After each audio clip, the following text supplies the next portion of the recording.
fine. Tuko chonjo. Tuko vizuri Sana. kabisa. Hakuna wasiwasi. Tunashukuru Mungu. Ladies and gentlemen, wherever you are, you're watching us from, karibu sana. You're most welcome. It may be a good morning, it may be a good evening, it may be a good afternoon. From whichever quarter of the world you're in, karibu sana. This is where tutafanya tuko na Vincent Tree. Msingi ni kwamba tuko. How was your week? My week has been fine. I had a pleasant week. It has its highs.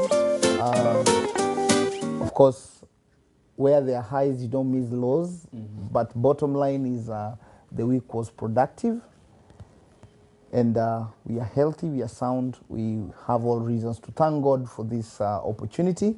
And once again, I want to extend my heartfelt appreciation to the entire crew at One Cafe for this grand opportunity once more for us to have this candid conversation, and also for our live stream audience both on Facebook and on YouTube. We want to appreciate the time that we spend together, and most importantly the content that we share, hoping that it's actually have an impact in your lives. Correct. Yes. The extra mile principle is our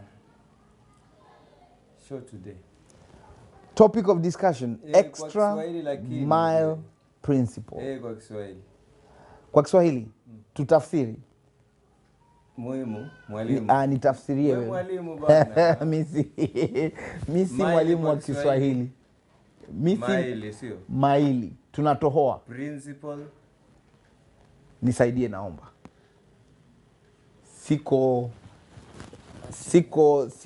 Siko dhabiti kujua the direct translation. Lakini nadhani our viewers and listeners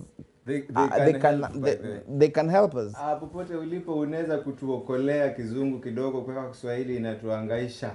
Niko na mwalimu lakini jambo hilo limembwaga. Tafsiri ya the extra mile principle. Kama unaweza kutupatia hiyo tafsiri kwa Kiswahili itakuwa bora. Lakini naamini wote tunaelewa tunazungumzia nini.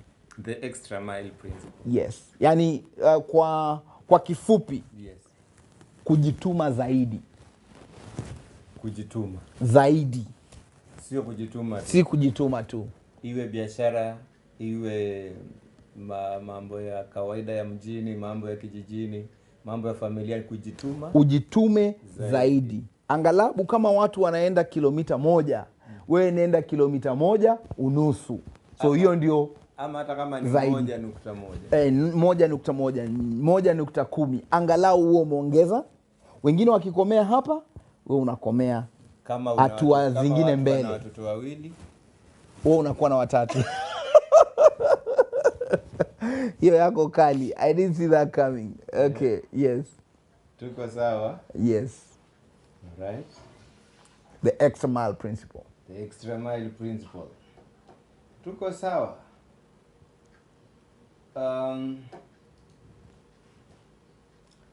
Sawa. Tunaanza wapi? Nakusikiza wewe. Tunaposema extra mile principle, tunamaanisha nini haswa? Very well. That's really a good question, Bwana Fred. The extra mile principle brings to mind action that will show a difference from the rest of the pack. As we've hinted earlier on, this is where you go ahead to do more than is expected. Remember here, you've already done what you're supposed to do. By any means, you've done good. But then we are saying, don't stop at good. Strive for excellence. So that extra bit that will make you excellent is the extra mile. That bit that will make you excellent. Yes. Okay. Is the extra mile. So this principle really mirrors a lot of our day-to-day lives. And I would just want to share the story of Rebecca in the Bible for the believers. And I think Rebecca, yes, Rebecca ndiye aliyemzaa Jacob na Esau. Kuna kajama kamoja kalitoka kameshika mwenzake mguu. Nikumbushe la siko sure. The last born, very cunning. Kalikuwa na ujanja mpaka kakashika malaika mguu. Wakiwa wameshazaliwa. Wakiwa sasa youth man. Jacob. Kana watoto pale inaitwa wapi pale paka Peniel, when Jacob actually like fought with an angel, akumwachilia paka ambariki. The Bible scholars say alishikana na Mungu mwenyewe. That's what the scholars say. Okay, I will not go deep. I'm not a religious scholar. His name was changed from Jacob to Israel. Not when he got the 12 sons. No. It was at that point in Peniel. At that particular point, God says, Baba umeenda extra mile. I have seen men, but a man of your caliber. Yes. In other words, we say branding. I like that, and already that's an instance of which before this conversation looked at it like that. So like I'm having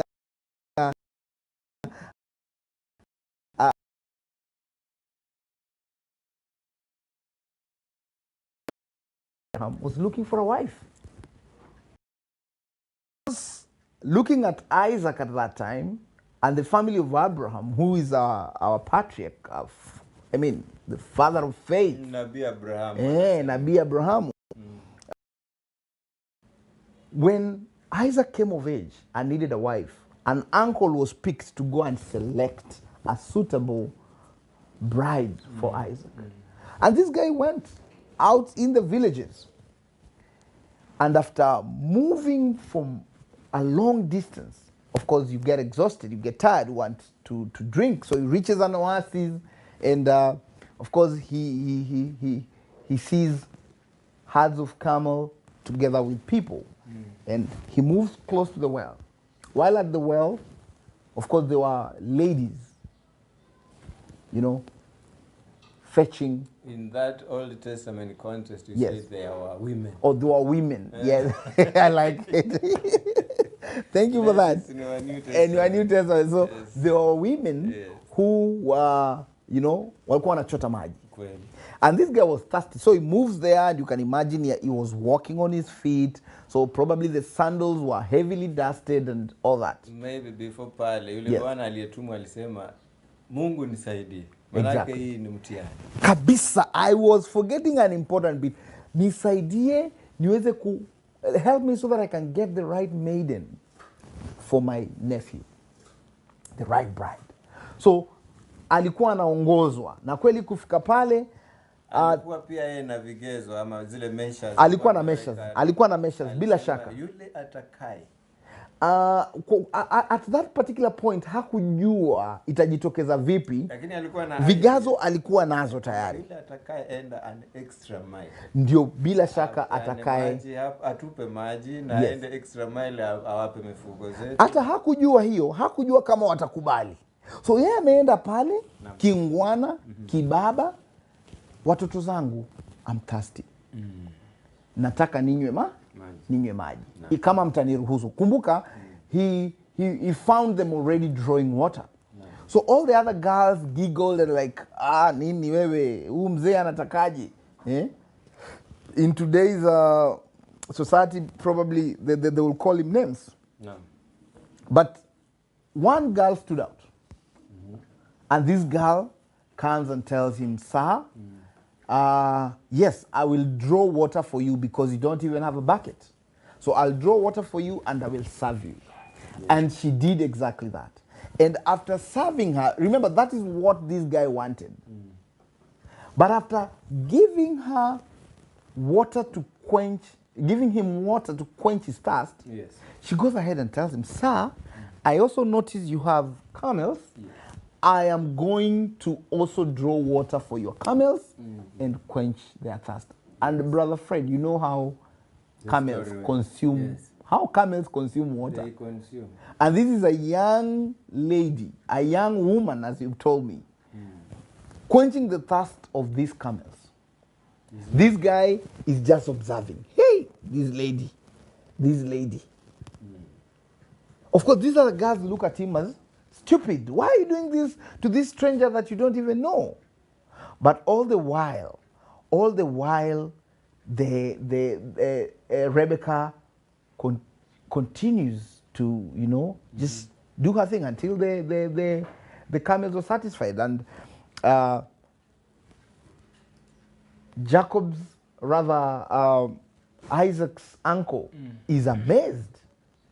Of course, to cut the long story short, Yes. she took her details. She found out the family that the lady comes from, and that was it. Yep. Of course, the rest fell in place. The betrothal was done, and eventually Rebecca found herself as the wife to Isaac. Remember, Isaac at that time was like a prince. Really? So Rebecca got the chance to be married to a prince. The envy of the other girls, we can all imagine how they felt when they realized, Very bad. wow, Very bad. the guy was hunting for a wife. Kwa ufupi kama kulikuwa na element ya jealousy, Yes. pale ingeua mtu. Ingemaliza wale. Na ile surprise kwamba huyu dada Rebecca ameweza sasa kuchukuliwa na kuwa mke wa prince ambaye alikuwa Isaac kwa wakati ule. Yeah. Bila shaka iliwatia tumbo joto. But what lessons are we learning there? Rebecca went an extra mile. Rebecca went an extra mile. She did, first of all, she did something that the other women were not comfortable to do. They even looked at her maybe as primitive. But she did this out of a good heart. She even didn't know that this guy would later on connect her to this royal family.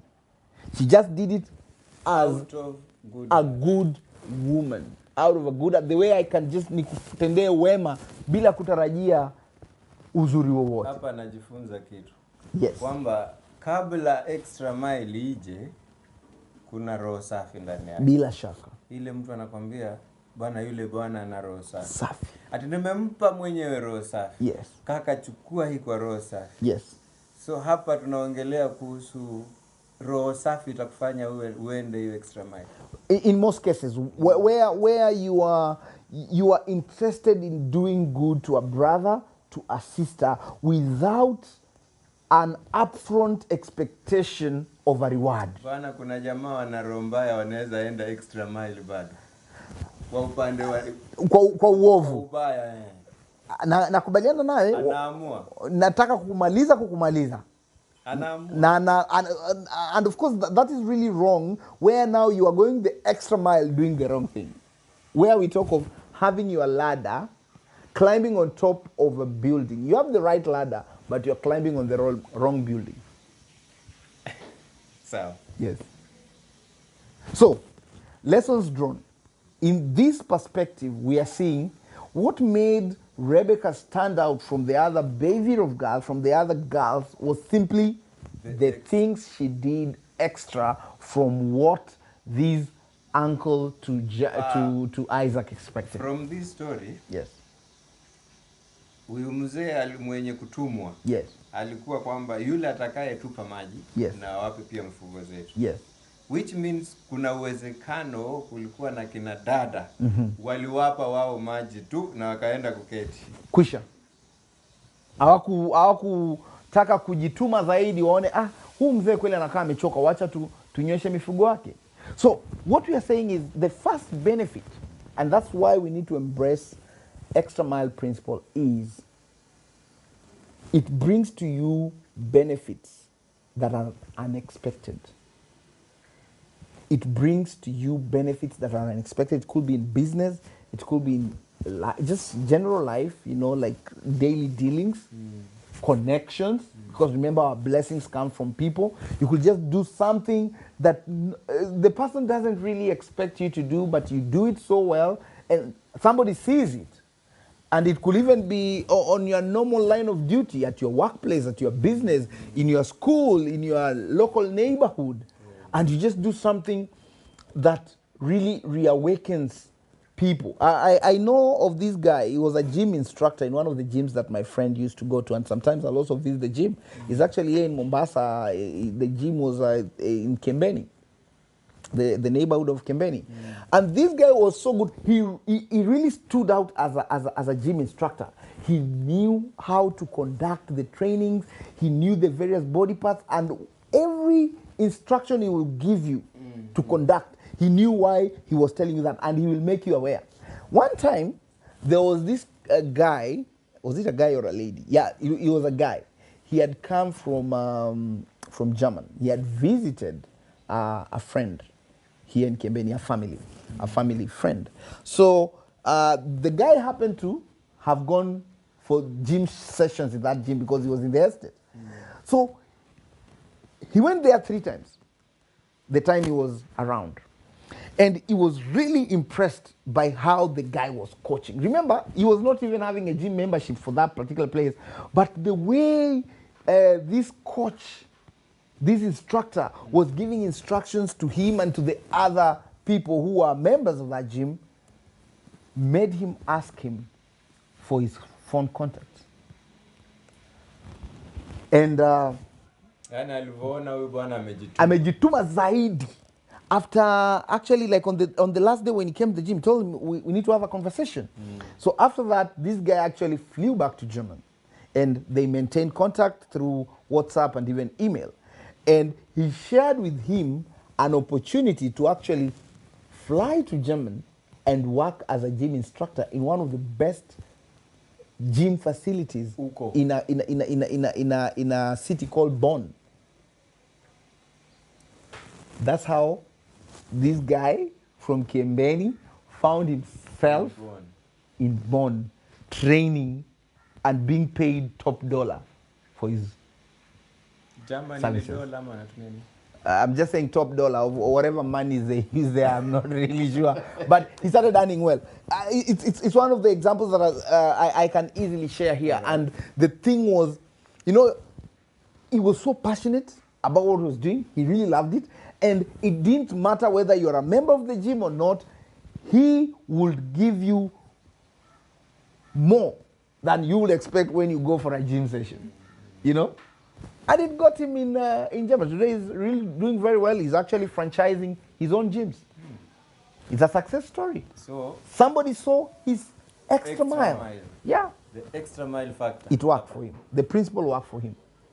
Kwa hivyo, kama nimeajiriwa, success yangu itatokana na extra mile.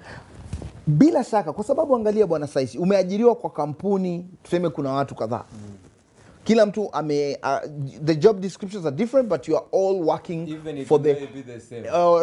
Even it may be the same, you are all working for the success of this company. Now, that is the entry level. Wote tumeajiriwa kama madereva. Tuseme. Lakini kuna dereva ambaye gari lake likiharibika, anapiga simu kwa ofisi, anasema gari limeharibika. Akiulizwa limeharibika wapi, aseme. Anasema limezima tu. Limezima tu, asielewi. Kuna huyu dereva ambaye gari lake likiharibika, atajaribu kutengeza. Likimshinda ndio apige simu. Aseme nimekuta kitu ABCD. Na pengine anapiga hiyo simu, huyu yuko gereji tayari. Anaeleza the other people he works with, giving them instruction, but telling them, I'm even in the garage right now. These and these are the problems. Lakini kuna yule ilipozima tu akalala. Ndio hilo. Gari limeharibika. Kama akatafuta kibanda. Ndio baadaye akiulizwa uko wapi, gari limeharibika. So wewe niulize, kama if you are running that outfit, whom will you want to work with? Or whom will you want to elevate? The responsible, the one who comes, tells you of the problem, solves the problem up front, and then just comes maybe atahitaji tu the accounts office ilipe ile bill. Ama anakuja ile kitu iliyoharibika amefunga na kamba lakini amefika. Wewe niambie, utaona resourcefulness. and initiative, RI. So, ladies and gentlemen, we need to have the RI in the extra mile principle, being resourceful and taking initiative. Ukifaulu kugeuza hiyo kwa Kiswahili, nitakubali wewe ni mwalimu. Mbona wanipa changamoto? Resourcefulness and initiative. Watazamaji wapenzi, nibadilishieni. Help me translate resourcefulness and initiative. But those are very important values when we are talking about the extra mile principle. Videdi Casey Mudogo anasema kwamba, I'm listening, please let Mr. VTT expound on the basic principles of going the extra mile. Very well. I'll be giving five tips on that. Christine Maguilu anasema, getting you live from Vihiga County. Say hi to the Mudasa people. I have a few kids at the Mudasa Academy. Kuna mmoja, by the way, kwenye one of our last shows, yes, comment akasema watching from Barbados. Barbados is in the Caribbean. Wow. Word cafe to the world. Barbados ni Caribbean kule. Mwisho wa dunia. Caribbean Islands. We? Yes. Barbados Island. Kule Jamaica kule vile. Yes. Good. Maybe itakuwa vyema mkitujulisha pia mnatazama kutoka wapi kama Christine. Yes. Asante sana, karibu. Na kabla hujaenda kwa hizo 5 principles. Yes. Manake hapo Videdi ndio amekutuma. Tena ameileta vizuri sana Videdi, napenda sana watazamaji kama nyinyi. Yes. Kwa hivyo kidogo tuko chonjo sana, by the way. Tunaendelea vizuri sana. Okay. Very good. Yes. Kwa hivyo, yes, tuseme kwamba going an extra mile itakufanya ukanyage mahali ambapo hukutarajia. Tena bila kujua. As in, you wake up the next, you did something that, for example, wewe ni kama what you do as a producer. Wewe umeenda kuproduce maybe show, una produce live stream, una produce a documentary. Umeifanya na moyo wako wote na umepitiliza.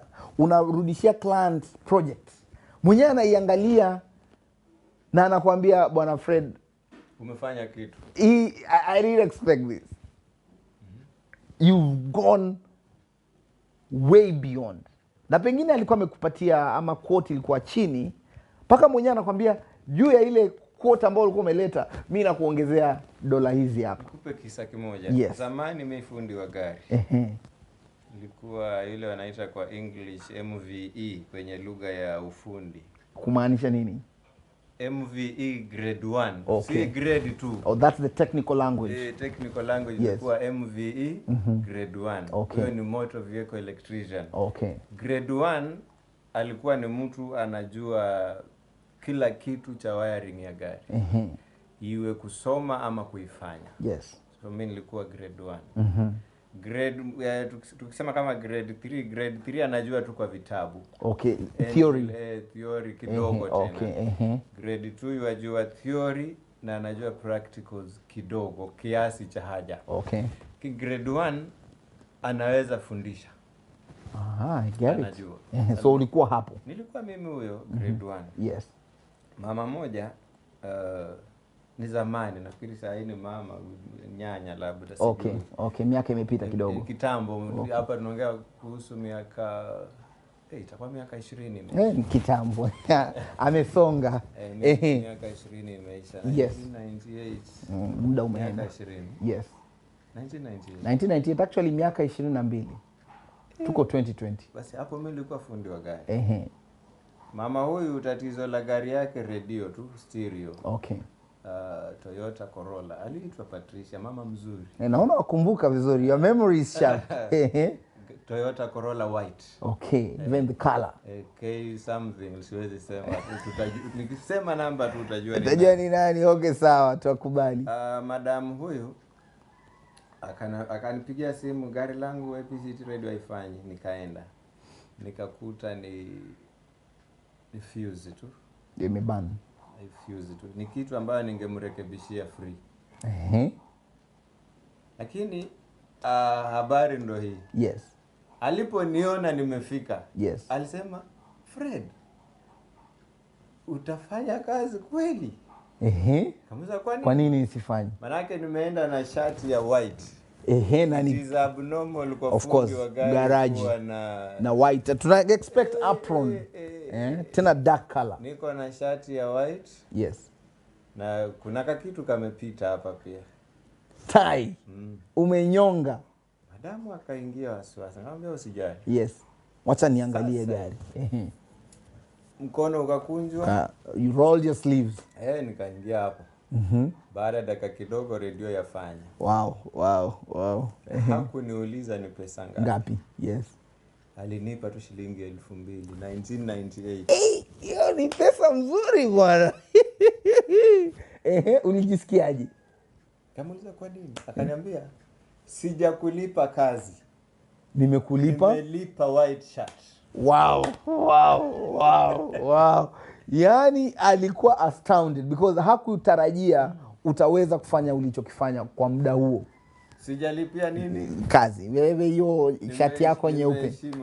Exactly. Na kweli gari langu. Kama hiyo pia ni extra mile. Hiyo ni expertise. Nitasema ni expertise na pia kujiamini. Because unaona wewe ulileta expertise yako. Na expertise muda mwingi unapatikana kwa hiyo extra mile. Ingekuwa mtu mwingine pengine ungesema niko the way I'm dressed, I'm actually not ready to do the work. But you see, did you even mind? You didn't mind. I think you went straight ahead. So you still showed extra mile. Because you had all the reasons to tell the lady, no, I'm not dressed for work. I'm not ready to do this. But you rolled up your sleeves and went ahead. So hiyo ikakuweka in a different league. Now that is what impressed that particular lady. And just to pick on that, together with our viewers, one of the things we need to practice is avoid having that mentality of the YFM. Have you heard of the YFM? The WIIFM. WIIFM. Baba, mambo mengine inacheza sana Kenya. Hiyo FM it stands for FM radio station. Sasa hiyo radio inaitwa hivi. What is in for me? What I is what the YFM basically stands for what is in for me. Hiyo YFM, what is in for me, inasimamisha watu wengi kufanya vitu kwa uzuri. Kwa sababu ninapoanza kuangalia maslahi, immediately I start looking at maslahi yangu mimi. Si utajituma kwa kazi vizuri. Lakini unapojua nafanya hii kwa uzuri, kwa uwezo wangu wote, haijalishi nitalipwa ngapi, hata haijalishi kama nitalipwa in the first place, that is when you go overboard. And that's what Rebecca did. That's what you did. Did you know this lady will pay you the 2K in 1998? You didn't. This is not 1998 ilikuwa mshahara ya mwezi ya mtu. Hata zaidi. Manake hapo 1995 nilikuwa nalipwa mshahara wa shilingi 2500. You can imagine. Unabeba advance ya 500. Unabaki nayo 2000. Lakini nauli pia ilikuwa shilingi 5. Times have changed. Najua hata vyakula nini vitu vilikuwa chini. Nikawa nalipwa 3500. Yes. 1998 kidogo nilikuwa nimepanda niko 6000 hapo. Na unaweza imagine 2000. Yes, yeah. Just like a one-off, it was good money. 20,000 yes. So you didn't care about the YFM or what is in for me. You cared about you cared about kumridhisha huyu client, na ndio ulifanya. So ladies and gentlemen, let us stop having that element coming first. Fine, we need things to be taken care of, but let us first give value. You gave value and the lady saw the value. Once you give the value more than what is expected, trust me, somebody will feel it. And it's good you shared your story. I equally remember it was in 2018. I was invited to go do a training for teachers in a school in Nairobi. Actually, I'll mention the school. Should I mention or not? No problem. As long as Alamein Academy. Okay. Alamein Academy. I always treasure these guys, the director and the head teacher, and the entire staff. Alamein Academy. Now they invite me, so I go down to Nairobi, and we had a half day workshop. I was a trainer. I was a facilitator. Now we had met with the principal of the school during the head teachers conference here in Mombasa. So we agreed. I sent a quote, they accepted. Now, I swing into action. I take them through the 2 sessions. First morning up to, the first session started at around 8:30 to 10. Then we had a break for 30 minutes for the tea break. Then we came back from 11 up to around 1. By the time I finished and guys were going for lunch, they begged me, literally, to continue and give them another session in the afternoon, which I did. Was now, it in the it wasn't. It was not part of the arrangement. I was supposed to have finished the training at 1. But because they loved what I was doing, they requested I do another session in the afternoon, which I did. Now, when I left, of course, the payment, I had to go to the accounts office, and the principal calls me, and she was in the accounts office, and she tells me, we will pay you what you quoted, but we feel you underquoted. What you have given us is way ahead of what we expected. And for that reason, because already this check was prepared, they gave me the check, I came down to Mombasa, she told me, wait for my call. A week after, she sends me an email. She invites me back now to do another session, both for the staff and for the candidates. And this time, she really did not ask me for a quote. She just... Wait a minute. What she told me is to share the modules of what I was going to do, which I shared. Then we agreed on the date, and when the date came, I traveled down to Nairobi, and we did the training. After the training, of course, thank God it went super well. They were all glued, and I did my thing. I go to her office, I sign the visitor's book and everything, and she was like, Vincent, we are so impressed. What you are doing for us is really very nice. Of course, I also thank God from the first session we did, there was a lot of good improvements that had happened, both in the staff morale and execution of duty to the entire student population. She gave me an envelope, my check is there. When I pull it out, as I'm going down to the car, I was surprised. So, badala sa kuja na gari paka Mombasa ukapaki gari Nairobi ukaingia JKIA. Hawezi kufanya road trip. Hawezi kufanya road trip. I looked at the check and was, God, this is you. If he had told me to quote, I would have underquoted. May I ask a question? Yes. Between you and the school, yes, who went the extra mile? Both of us. The first time it was me. The second time, I still, because I operate with the extra mile principle. What I do in my training sessions, when I'm hosting events, everything I do, I try to bring that extra mile principle. So for me, it's a way, it's already embedded in me. So I want to believe my execution the first time is what made them now invite me for the second time. And this second time, remember, she didn't ask me for a quote. We just agreed on the dates and on the modules.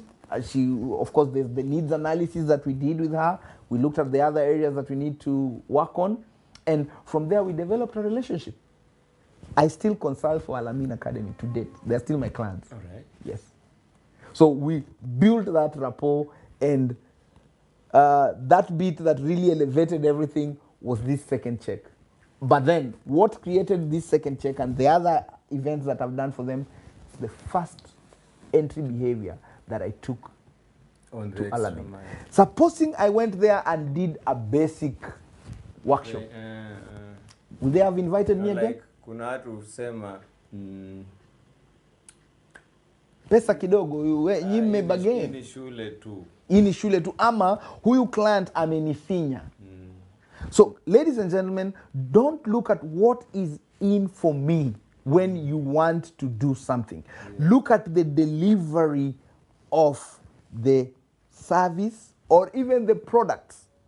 Because some of us are in the service industry, others are selling products. So always look at how you will execute superb kind of service and superb kind of products, such that whoever is consuming or whoever is listening to you will really get that oh moment that, hey, indeed, you've gone the extra mile. A good example that I believe all of us can relate. We all know Eriko Mondi. Who doesn't know Eriko? Comedian Eriko, the president of comedy.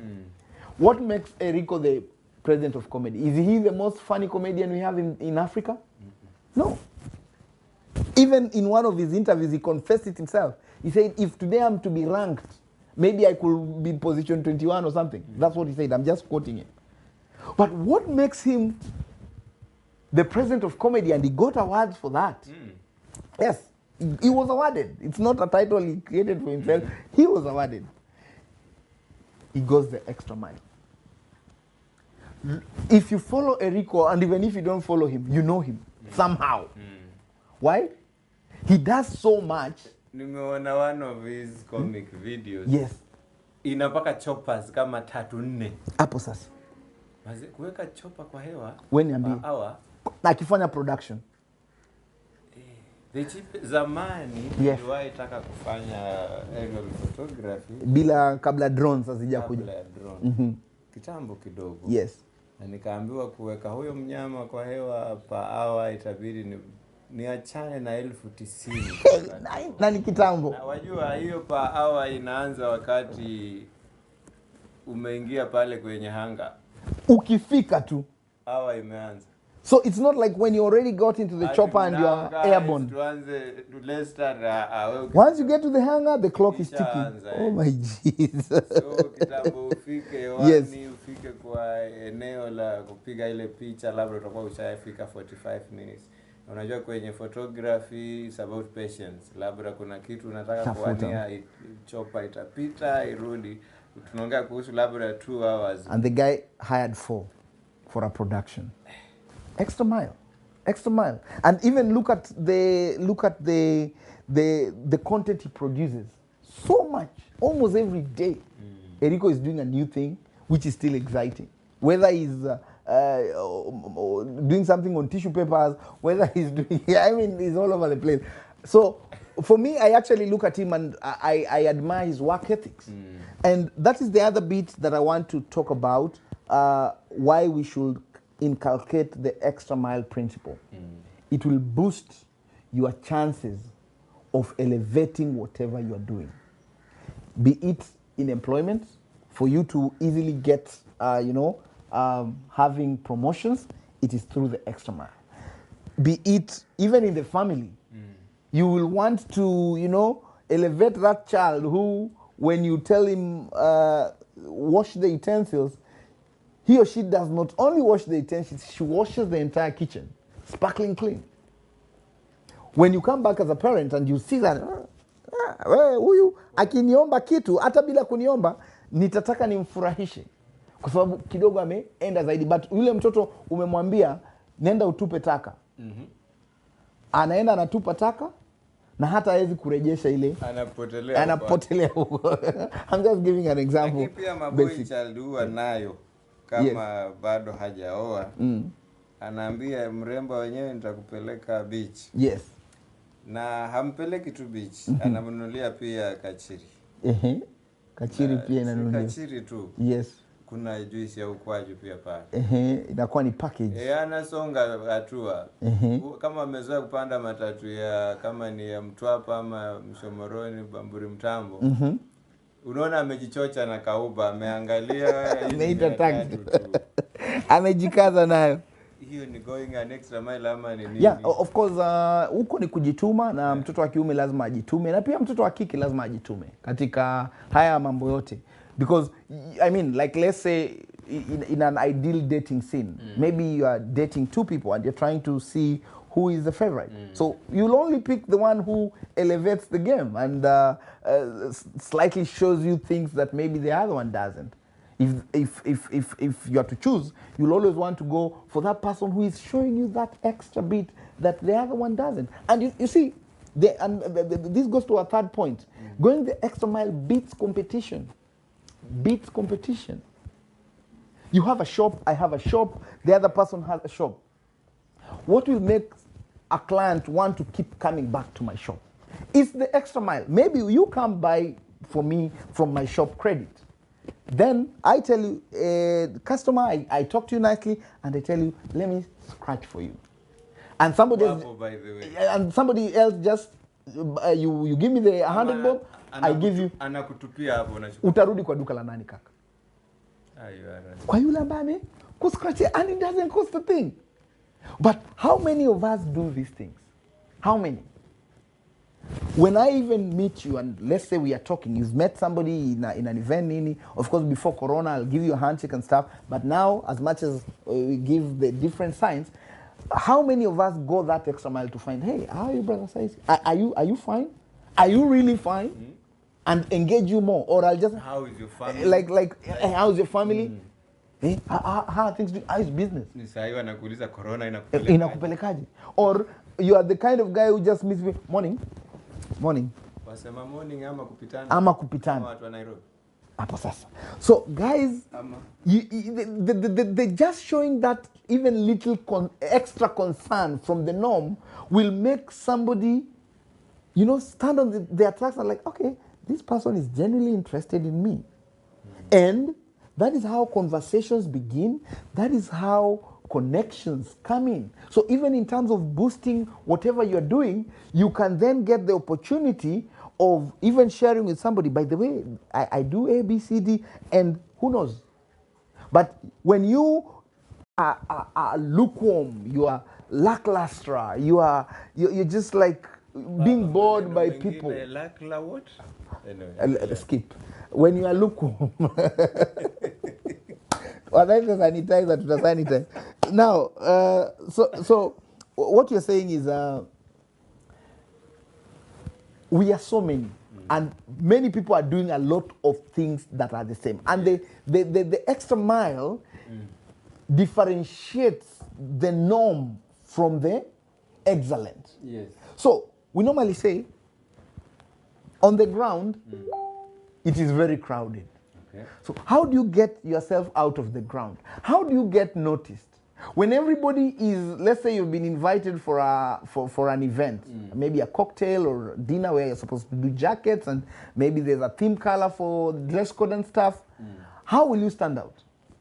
You will stand out when you show something extra. Right. So, you and all of us here, this is a submission that I'm talking even to myself. In everything that we do, we have to stand out. Look at even the time we were in school and awards were being given. Most cleanest, most disciplined. Yule anakuja mapema shuleni anaitwa most punctual. You know? Most earliest. Not most earliest, most punctual. So kulikuwa na vigezo ambavyo, that's why kuna ile most. Many were punctual, but kuna mmoja. Many were clean, but kuna mmoja. Many were good performance, but kuna umo. So hivyo vigezo vipo. And that is something that we really... The most notorious. Kulikuwa pia na wale most notorious. But of course we are, our conversation... ndio wale ulikuwa ukikosekana hata skuli bado utaandika kwa noise makers. Siku moja na rafiki yangu tulikuwa kagenge fulani na kuna yale majina ya kila siku ya noise making. Yes. Siku moja mimi nilikuwa absent. So list iliposomwa huyu madam akasoma how comes Fred yuko ndani. How comes anashangaa hakuna venye ungekosekana. Hakuna. Manake for VTT to make noise. Yes. I was there. You are the catalyst. Kama sikukuwa hange make nilikuwa absent. Na hiyo siku kukua. So, hii list lazima ingepeanwa kwa mwalimu. Hata kama hakuna mtu alipiga kelele sikio, lakini Saisi Fred, kuna recipe ya kelele ikuwepo pale. Hapo mimi nilikuwa naenda extra mile. Sasa hiyo ni extra mile ambayo kwa kitu ambacho hakifai. Na ndio tunasema the wrong extra mile. So we don't need to go the extra mile on a wrong thing. Yes. As a matter of principle, by the way, go an extra mile on the right thing. Okay. That's when benefits will come. Naomba turejelee pale kwa Bwana Videdi. Yes. Ulimuahidi kwamba utamtajia. Nimempa 3 tayari. Nimemtaje. Ya kwanza, you will live in purpose.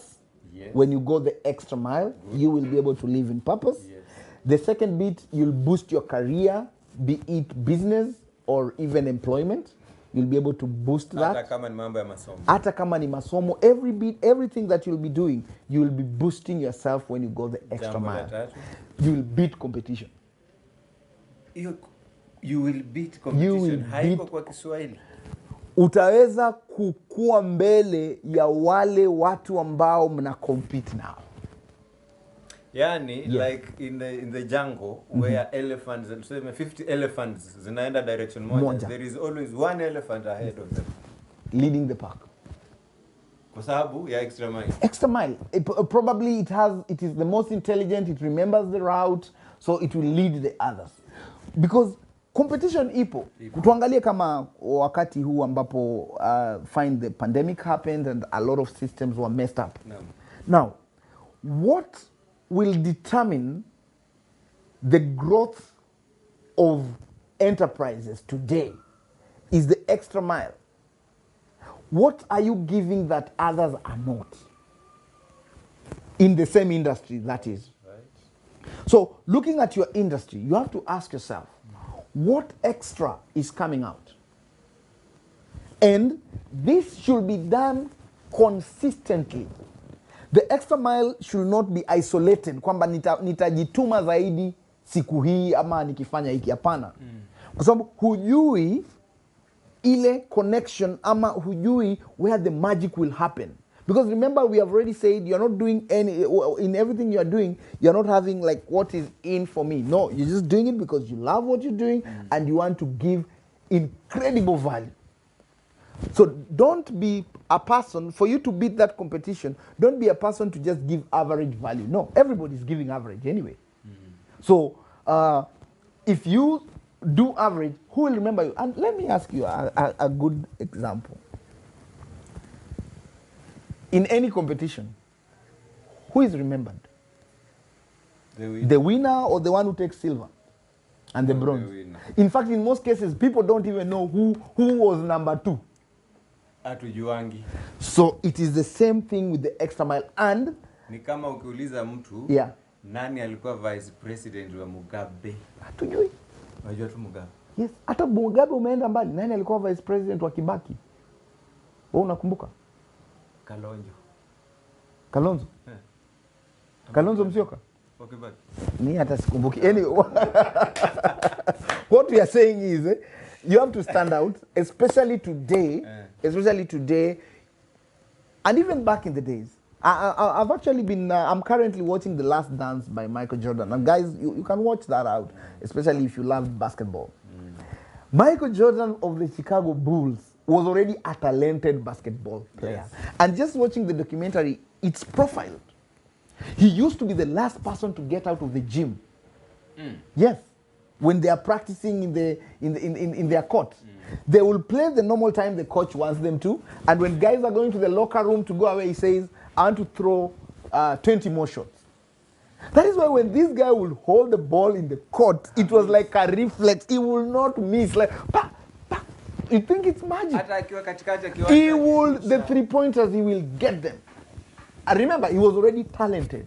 But then, it is the extra mile that made him the greatest of all times in basketball, so, arguably. Ukichukua talent, yes, na uongeze extra mile.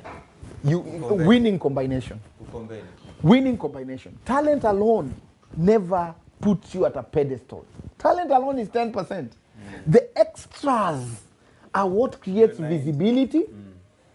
The extras are what creates connections. The extras are what will create that fire that will flame into an inferno that everybody can be able to see and say, I want this, I want to be associated with this brand, I want to be associated with this person, I want to do this other bit. That extra. Without the extra, you're cheating yourself. You'll remain average. Kwenye hii competition, yes, kuna kama mimi nimeona watu wana joke na service providing. Wote watu wako kwenye service providing. Industry. Kama niseme watu wa shuttle.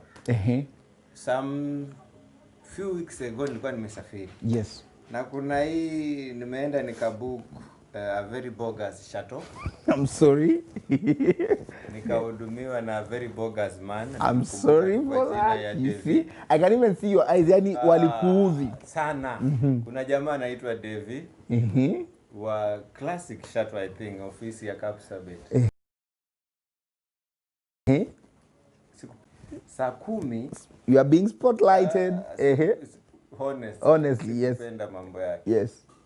Saa 10 mimi nilikuwa nimeshalipa nimeketi. Good. Saa 10 actually before saa 10. Yes. Saa 10 ikafika, saa 11, saa 12.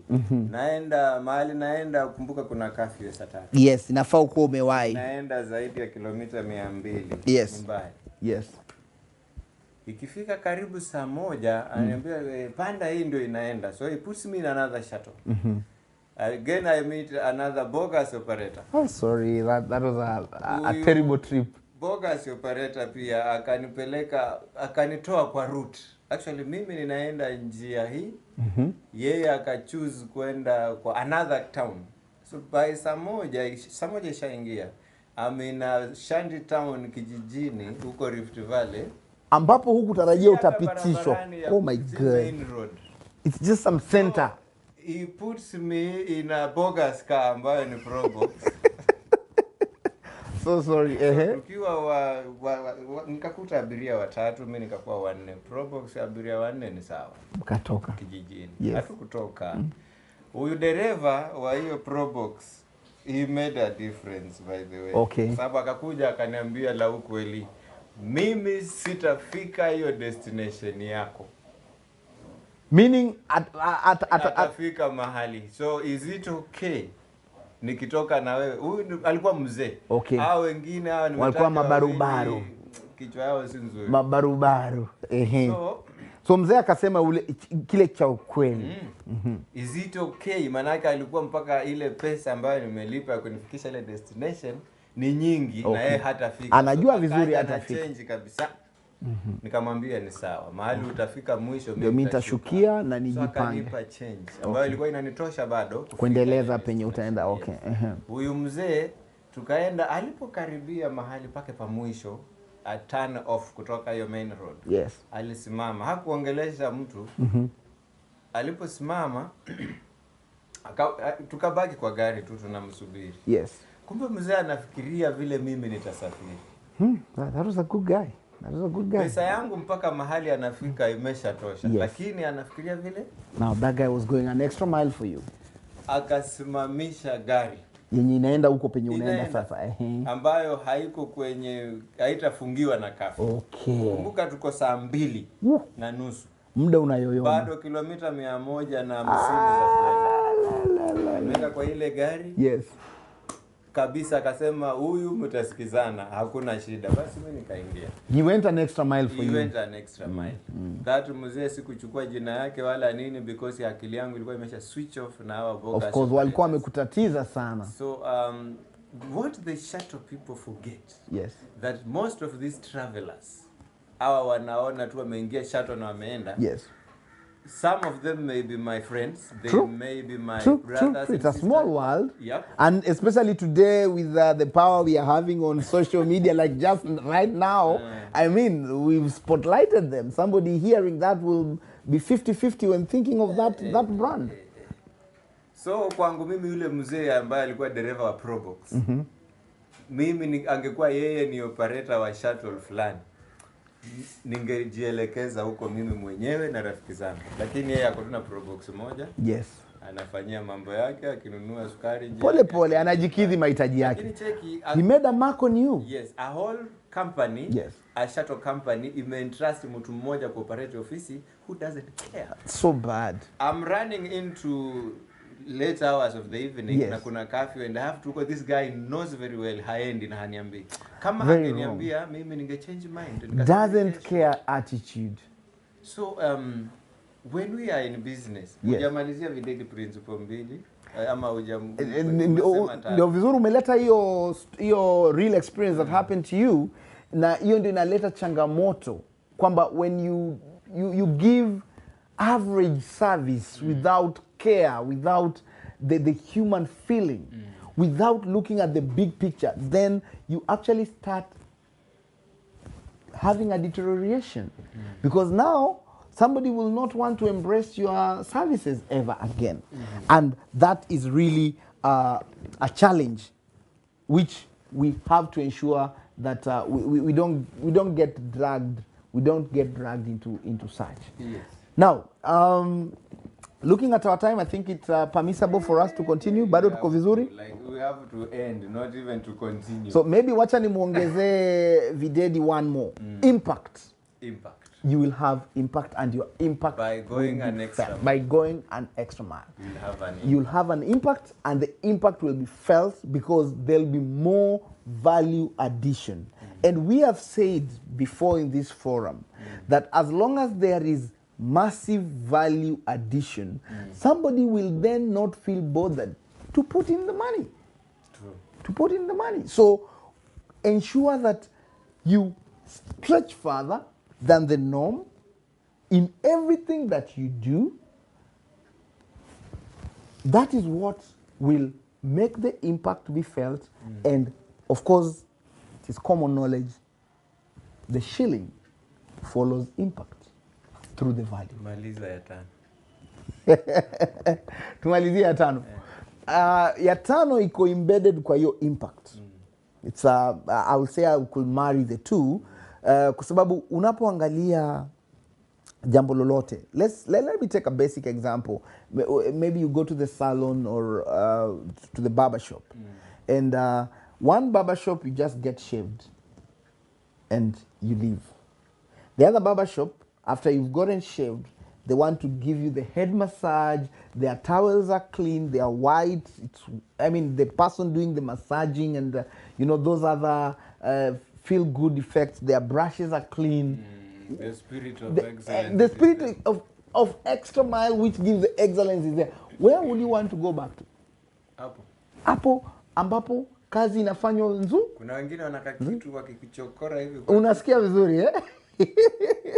So hiyo ndio unaona, kama sasa wewe unakumbuka probably the barber shop you go to, kuna hiyo kitu ambayo inafanya when they use it on the massage you feel good. So you will want to get back there, and of course their service delivery is what brings you back. And sisi ni watu tunazungumza na watu, so you'll be able to share. So the trickle effect, and of course that's the last point, is you will be able to have not only impact but profit. So profit will come your way. Kwenye comments Eric anasema nataka hiyo shati yako mazii. Yeah, umewaka sana. Tamu sana. Nitakuonyesha. Lakini si ya Kongoya. Hiyo acha tuanzie hapo. Ajipange. Si ya Kongoya. Ajipange vizuri. Nitakuonyesha mwenye ana supply. Ajipange vizuri. Hajasema zinatoka wapi. Good. Then Vegas soma hiyo jina. Vegas soma hilo jina la pili, mia iko. Hii jina manangu. Acha nikusomee. Nisomee tafadhali. Inaitwa Vegas Hasad City. Hasad City. Anasema mtundi. Tune, karibu sana Vegas. Marita Mbone following, asante. Huyo ni Nairobi mwenyewe. Kuna jamaa anasema Shimanzi is following ama Shimanzi following. No, from Shimanzi. Anaitwa Haiya. Yeah, Vincent. Karibu Vincent. Karibu sana bro. Umekuja tukimalizia lakini ni sawa. Ladies and gentlemen, we wish to end there. Manake muda umetumika 1 hour plus. Manake niseme tu ni saa ngapi hiyo? Ni saa 11 na dakika 10, dakika ngapi? Almost 5:40. Almost 38 minutes. It is 5:38. Yeah, 5:38. It is 5:38. Good. So we have to end there. Mr. Saisi, my parting shot will be, let us have the extra mile embedded in everything that we do. I've always loved this quote. Yeah, you don't need to do a big thing in a big way. You can do a small thing in a big way. That way, you will have gone an extra mile, and the value will be felt, and as long as the value is there, the impact will be there, and trust me, you will be remembered. Remember, people might forget what you did, but they will never forget how you made them feel. Kama yule jamaa wa Kapsabet. Kabisa. Unaona walikufanya ufeel bogus. Ukakumbuka wenye walifanya ufeel bogus, na yule aliyekufanya ufeel better pia unamkumbuka sana. God bless you. Have a blessed week ahead. Vincent, the trainer. VTT. Yours truly. Thank you very much, Word Cafe. Thank you, Fred. May God keep you, big people. May God keep you safe. Muwe na wiki fruitful. Fruitful kwa Kiswahili? Wiki yenye baraka. Na kuna mtu wa tunamsahau kumacknowledge, anatusaidia sana kwa production. Lynn, thank you very much. Our technical guru. Our technical guru. Siku moja tutamleta kwenye show, muweze kumjua. She needs to be, brought live. Asante Lynn, Mungu akubariki, uende hapo nyumbani, uende na baraka za Mungu. See you again, God willing, next Sunday. Panapo majaliwa, same time. Tufike hapo tu. Jina langu naitwa, ni jina, si ndio? Jina lako. Jina langu naitwa Fred Saisi. Mungu wa amani awe nanyi. God keep you. You are just a wonderful people. I'm a people. You're wonderful people. God bless you. We love you all. We are wonderful people. Yes. Hapo nakubali. Nakubali. Umemaliza vizuri?